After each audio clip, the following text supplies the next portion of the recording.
Okay, so welcome to another session on procurement and global sourcing. We're discussing global sourcing, and this is relates to chapter 10 of your textbook. This is part 2. As I've mentioned before, these lectures are particularly customized for our Masters in Supply Chain online program. Let's talk about overcoming barriers to worldwide sourcing, where we left it off from our previous session. Much of the barriers is a matter of education and training of the workforce. We're going to see some clips related to that in a little bit. And barriers can also be overcome by really talking about success stories and publicizing how we have been able to work with overseas suppliers to manage and um, meet customer expectations. Keep in mind that suppliers are also looking for profit and success, so it's not as if there's an inherent reason for them to not want to collaborate with us. Now, oftentimes, overseas suppliers do provide U.S.-based support personnel where they come over, get trained, and work directly with the American-based personnel. This is another way to overcome barriers with working between buyers and suppliers. Of course, measurements and reward systems in terms of making sure that the suppliers are being recognized for their extra effort is another way to go about it. Sometimes it's best to use a third-party intermediary or an agent to get accustomed with cultural aspects of an organization overseas, particularly in Far East Asia and China, Indonesia, and others. Using the agents is quite prevalent. And of course, all of this depends on how well top management provides support. Now, why would we bother with all of this effort? Oftentimes, it's simply because we don't have a suitable domestic supplier to work with. Other times, as I mentioned in a previous slide, it's simply because our competitors are gaining advantage by using overseas suppliers. This could be cost-based, could be capability-based, otherwise. And it could also be triggering events in the supply markets. For instance, let's say that the Japanese tsunami had caused quite a number of the automotive supply manufacturers to think beyond Japan. Same thing with the flood in Thailand caused folks to reconsider using Indonesia, Thailand, Malaysia as the only source for assembly of electronics. So many of these events cause folks to reconsider their supply strategy. To better develop a worldwide sourcing program, of course, it's always good to recognize and gain information about what are the sources out there, qualification and selection of the suppliers, and we're going to emphasize the cultural aspect of things and understanding them in more detail. I'll share a few slides that could help there, and also in terms of communication and language concerns. The latter part of this chapter talks about logistical issues. This is going to be part 3 of the chapter, which we're going to discuss Incoterms in. Let's see. What do we mean by triggering events? Well, supply disruptions. Unforeseen events are often the case where a supplier is underwater, literally, can become a triggering event. Exchange of currencies make things more difficult. Oftentimes, MNC, multinational corporations, have several locations in different places. It could be in Puerto Rico, for instance, for pharmaceuticals, Ireland, Israel, and the Philippines. And depending on the currency exchange, they can fluctuate the level of production in these locations. Triggering events can also be related to declining a domestic supply base, and that also leads to the need to consider suppliers outside. When there is inflation, this isn't really something that we deal with right now. Inflation is way off its mark at this in this economy, in this world economy. In fact, what most people are concerned about is disinflation. But nevertheless, inflation in the home market would cause us to consider overseas suppliers. Let's see, and finally. Um, the emergence of worldwide competitors would also lead us to consider overseas suppliers. So, for instance, the fact that the Korean electronics manufacturers such as Samsung and LG have really hit it hard in terms of being involved and being a player in the cell phone industry has really caused folks to reconsider their supply base. Um, Much of the information about worldwide sources comes from, of course, official and unofficial directories. These could be sourcing directories, could be trade shows that we attend, could be intermediary organizations, trading companies, and third parties that specialize in this. As the world becomes more global and as we see more and more suppliers all over the place, there are third parties that help companies find suppliers. But historically, many have relied on consulates, trade consulates, and to help them out. So, for instance, the U.S. government provides quite a bit of help with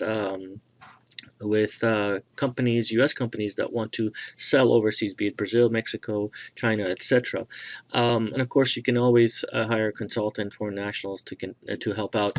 One of the best ways that big organizations that have deep pockets manage this is through international purchasing offices. IPOs are generally the other side of sales and marketing offices in a third in another country. Rather, they work together with sales and marketing offices, but their focus, purchasing office focus, tends to generally be on finding suppliers and figuring out their capabilities. So, what do these IPOs, international purchasing offices, do? The more obvious responsibilities are to identify potential suppliers, their capabilities. They actually discuss quotes and proposals with these suppliers to see if they can meet the expectations. In terms of expediting and tracing shipments, that's part of the responsibility. Keep in mind that many countries, especially third world countries, where outsourcing does or supply management and sourcing from does occur, may or may not have the sophistication of shipment tracing that we do here in the United States. And so it becomes important for someone to be there on the ground to trace and make sure that the shipments are on their way. And supply contracts in terms of negotiations. Sometimes it's best to have an eyeball to eyeball discussion and to make sure that the details of a supply contract are understood by both parties. Um, Part examples, this sounds easier than it is, right? Yes, of course, if we're talking about oatmeal or glue or something that's easily shipped, that's not a problem. But how can you obtain samples of a bridge, right? Or a larger size items, or perhaps that there are some restrictions in terms of shipping it because of the contents, dual purpose content, and whatever else. So product samples or perishability for that matter, it's best to have someone on site to do so. What else do IPOs do? International purchasing offices, that is. They manage the commercial concerns in terms of payments, in terms of technical requirements, in terms of information sharing. So again, being closer to the source of the problem, source of the challenge, source of the goods, makes it easier for folks to manage these activities. We're going to talk about counter trade in a bit, but counter trade is where you avoid having to have the money in the process, and so essentially, this is the equivalent of Boeing buying fuel from Saudi Arabia in exchange for airplanes. and those also become a way for international purchasing offices to provide value add. And of course, it's needless to say, supplier site visits are a lot easier if we have somebody on the ground. So we talked about supplier qualification and supplier selection issues in the previous chapters. What's so special about global sourcing and what makes it different? Selecting and qualifying global suppliers becomes more difficult, obviously, because the distance, the cultural distance, geographical distance, technological distance, all of those factors become more challenging. But some of the things to consider are, is there significant total cost difference between domestic and foreign sources? Will the foreign suppliers maintain price differentials over time? So, or is it just a way of getting their foot in the door, so to speak? And how does the longer material pipeline affect our average inventory levels, right? Can you imagine how much fuel is basically sitting in the Keystone pipeline right now coming from Canada? Can you imagine how much cargo is just basically being is somewhere in the middle of the ocean because it's coming from China? All of those have a cost associated and have to be incorporated into the business. What else? Supply qualification and selection issues in a global supply chain perspective. Is the supplier technically and quality-wise capable? Are they good enough to be able to help us out in the future, not just with our existing needs, but in terms of new designs? And how has their supplier quality performance been? This is an obvious question, but it's not as easy as you think, because we do need to consider the the the difficulties in getting good quality performance measures from overseas suppliers. And of course, we talked about quality system, total quality management, and otherwise, how does that relate to these external suppliers? So to that point, I just thought I'd share a little tidbit of information with you for those of you who might be interested in further understanding on this topic. There's an interesting book, and the title is Poorly Made in China by Paul Midler.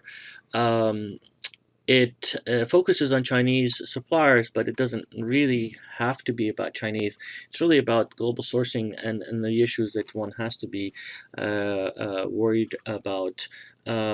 Keep in mind, as you read the book, realize that, again, the stuff that he's talking about could happen with any supplier that does work. It doesn't have to be necessarily Chinese suppliers. It could be Indian or even American suppliers for that matter. But there's no requirement for you to finish reading this book. This is just a suggestion, and you're welcome to use the book and the contents as you read through it for the discussion threads, particularly in this week. But again, this is not a requirement, just a suggestion for your own reading pleasure. Moving on to other qualification and selection issues are delivery schedules and consistency. How reliable is the supplier? How much lead time does the supplier require? And is there benefit to long-term relationships? Keep in mind, many suppliers overseas are considering growth, expansion, and developing of new customers. So how much of a long-term perspective do they have for you as a customer is an important concern. Many countries, several overseas countries, don't have the same patent and proprietary technology laws that we have here in the United States. So that's another element to consider. Finally, on this deck of slides is the matter of trust, legality of the system in the overseas country, which becomes quite a concern, and the payment terms and currency exchange issues. You see how, we have basically 6 or 7 deck of slides on this issue. Almost everything that you presume with working with domestic suppliers has to be rethought and reconsidered when you go overseas. And that's not even including matters related to culture. We often make a levity over culture, and that's my approach in this lecture, but I want you want you to know, as we go into the cultural aspects and ramifications, it's important to recognize how it can make a huge impact on people's relationships, and particularly on relationships between buyers and suppliers at the industrial level. What do we mean by culture? Culture is the sum of all understandings that govern human interaction.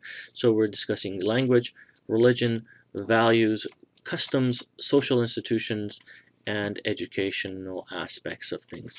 So, just to give you a perspective of how culture can be different, let me share a particularly interesting video clip. This video clip comes from one of my favorite movies called Outsourced.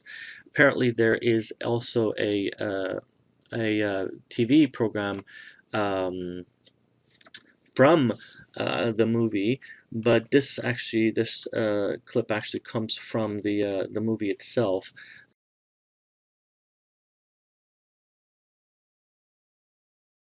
And I'm here to help integrate you into our business. Now, I gotta tell you, the center's numbers are nowhere near what they should be. And based on the customer complaints we've been having, it's a culture thing. Basically, you people need to learn about America.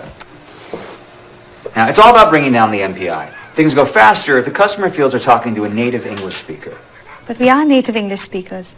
English is the official language of our government. You got it from the British and so did we. We just speak it differently. I mean, sometimes our pronunciation is better. We say internet and you say internet.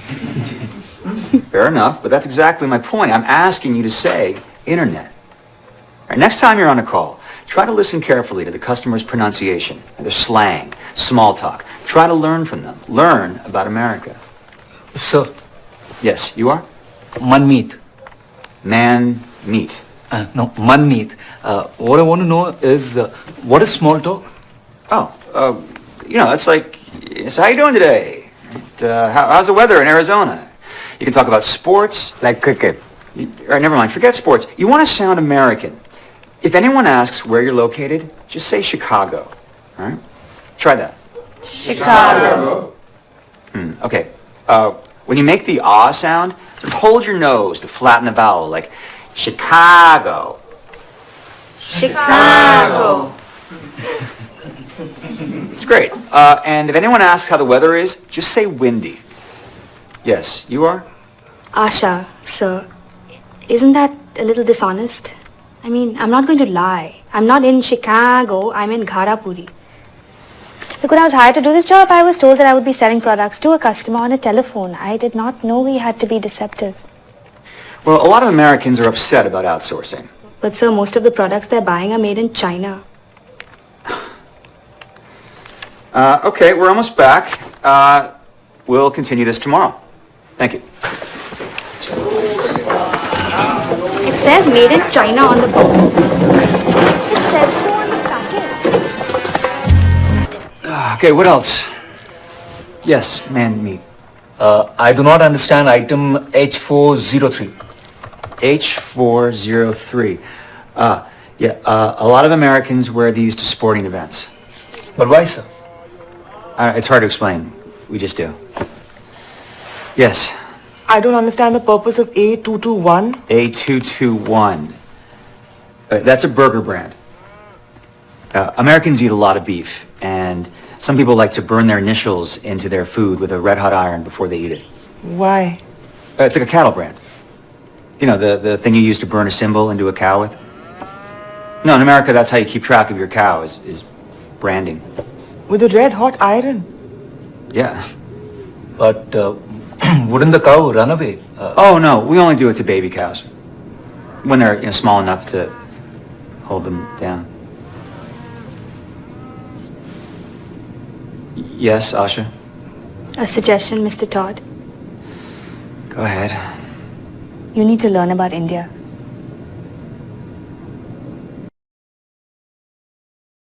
That kind of puts things into perspective. It's not a matter of teaching suppliers about the customer's culture, but also the other way around. Much of the discussion about culture and dimensions of culture, especially when it comes to measuring them, differentiates between values and behavior. Values are shared beliefs, whereas behaviors is how and what we do. So I could have high values for education, but culturally, my behaviors may not be leaning towards education. And so these days, the cultural dimensions that we measure differentiates between them. Especially, we have a pretty elaborate cultural dimension um, uh, definition called GLOBE, Globe, that measures and differentiates between values and behavior. But in terms of cultural dimensions, let me share a couple of clips that puts things into perspective, and I think it's important for you guys to get a sense of that as we move forward into discussions of culture. One of the most important measurements has been done by a gentleman by the name of Hofstede, and a key differentiator is individualism versus collectivism, and this video discusses that. Individualism or collectivism? Do you define yourself as an I or a we? In considering cultural dimensions or attributes, individualism, the I, is a preference for independence and self-reliance. As an individual, you are expected to take care of yourself and your immediate family, but you have no obligations to a larger community. Cultures which focus on individualism celebrate the accomplishments of a person rather than a group. For example, does your employer single out an employee of the month? Employees from that background, the I background, might more naturally seek to advance their own interests within the job rather than that of the entire organization.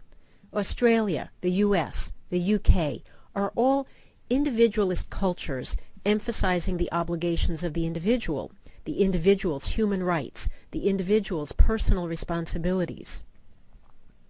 Are you familiar with the saying, the squeaky wheel gets the grease? This comes from cultures focusing on that individual.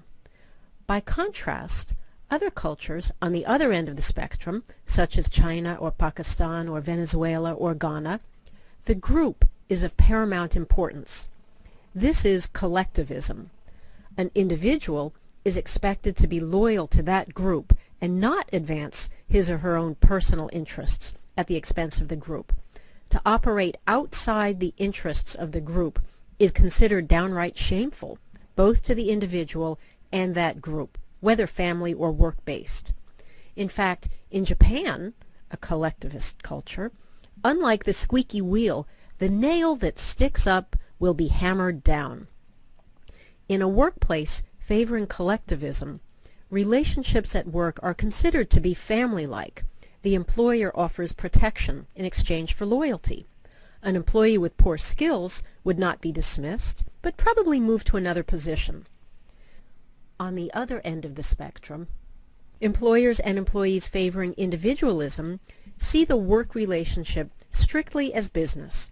An employer reasonably may terminate an employee for poor performance, and a successful employee will frankly consider accepting a better pay offer from a competitor. These contrasting values can seriously impair communication and expectations at work. So which are you? Are you an I or are you a we? And what's your employer?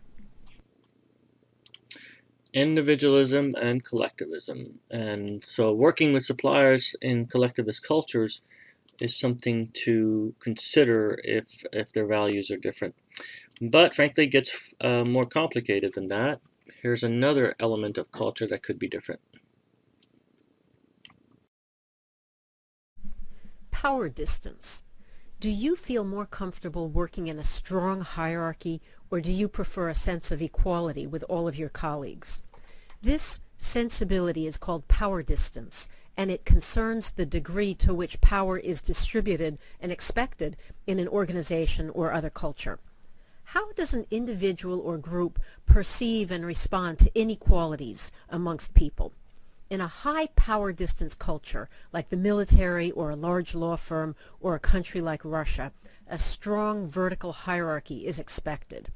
Think of the relationship of a general in the military to enlisted soldiers, or a senior law partner to a mere associate, or the Pope to a parish priest. In a high power distance culture, every person has a defined place and role.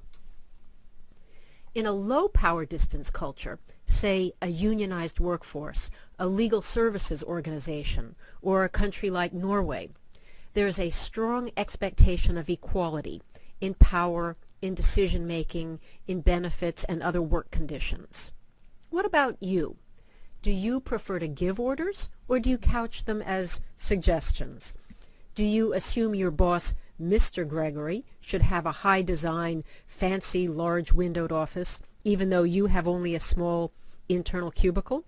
Or do you envision that you and your colleagues are really more or less equal, with your supervisor, Suzanne, being only a little bit more equal and maybe only a supervisor in name? Your deep-seated assumptions about power distance will affect how you perceive and navigate relationships at work. Okay, that's actually just two. Power distance and individualism versus collectivism is two of the four dimensions of culture that are typically differentiating. Here's a third.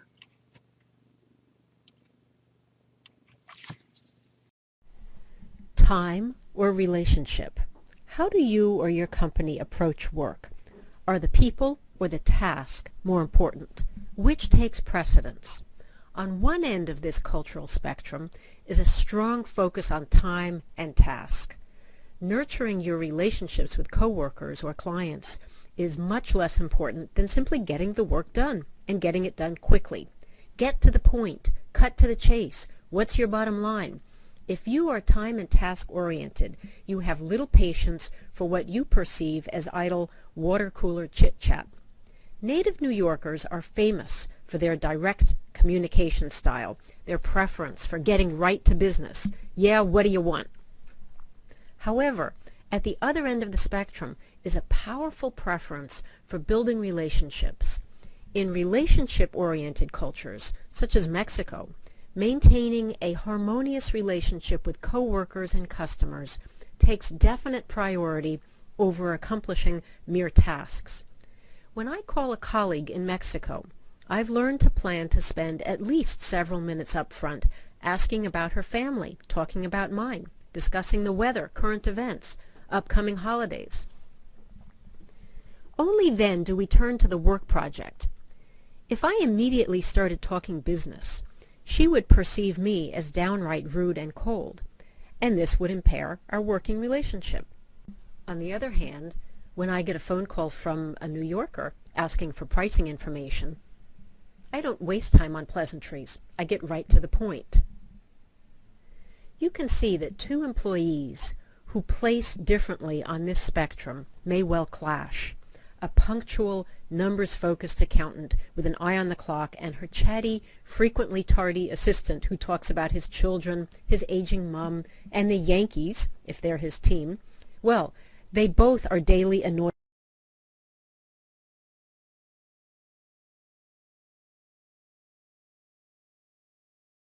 as downright rude and cold, and this would impair our working New Yorker asking for pricing information. Focused accountant with an eye on the clock and her chatty, frequently tardy assistant who talks about his children, his aging mom, and the Yankees, if they're his team, well, they both are daily annoyed by the other. Time versus relationship. Which takes precedence for you? Right, 3 out of 4. Here's the last one. None of these are less or more important, but to be considered. This one is related to emotional If there is display. conflict at work, how do you demonstrate your emotion? When you are angry, thrilled, or otherwise feel strongly about an issue, do you heat up or do you cool down? This demonstrative spectrum runs from hot to cold, from very loud to very soft, from very verbal to very restrained. Some cultures favor an open show of emotions by shouting, crying, using broad gesturing body language, flowery and poetic language, or swearing and cursing. You express your passion and your integrity and your commitment to an issue or person by how vividly you display those emotions. Your animation is proof of your veracity and your commitment. On the other hand, some cultures prefer a low-key, rational approach to emotion and conflict, an even and quiet tone of voice, minimal body language, a reduced display of emotion to show maturity and thoughtfulness and to avoid disruption. If your style is to heat up, you will find your cooler counterpart downright cold. Does he not care about this issue or working it out? I can't believe he just walked away from me. Or, if you are the cool cucumber using your inside voice and doing your best to reduce tension, your passionately arguing and gesturing coworker most likely feels to you out of control. Indeed, you may well think he is simply having a tantrum. You much prefer to leave it for another day, you tell him, saying, when we can both act like adults. The inevitable result, if you don't recognize these different styles? Friction at best, frustration and fury, internal or external, depending, of course, on your style, animated or rational. Where do you fall on this spectrum? There are many ways to categorize people, cultures, and nationalities into groupings, but I just want you to know what we're working with here are well-established and research-wise well-proven dimensions. Why is it important for us? Is simply because, as she mentioned in the video, the differentiating aspects of the cultures that we're dealing with can make a huge difference in buyer-supplier relationships. So if you have a supplier that is very chatty, wants to know about the weather in Chicago, then certainly it becomes important for you to accommodate. On the other hand, if you have a German buyer that is very punctual and wants to make sure that the job is done, or a New Yorker for that matter, then those differences make a huge impact. Let's talk briefly about language differences. Beyond matters of culture, purchase requirements can be difficult to understand.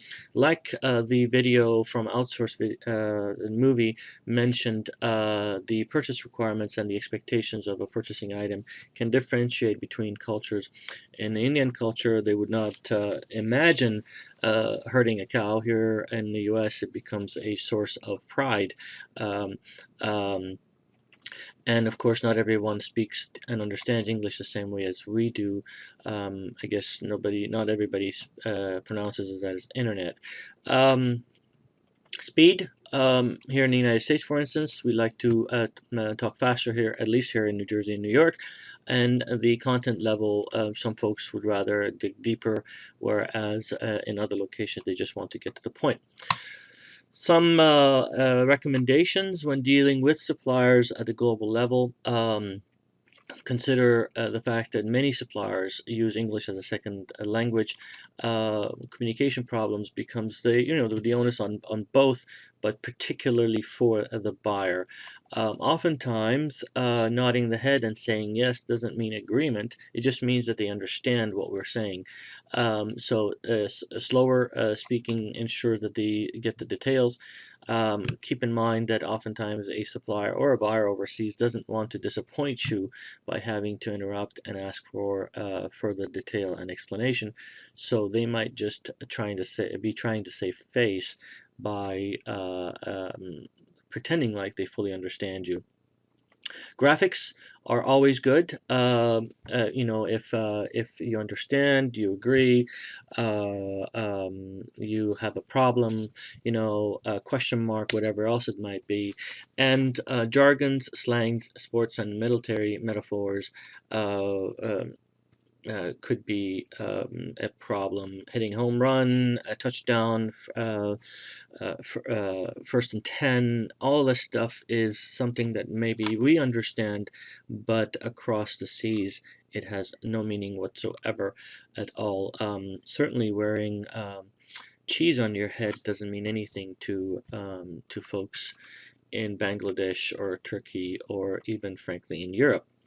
Actually, that just means something to the folks in Milwaukee and Wisconsin. I would never wear cheese on my head. But beyond that, recommendations from an expert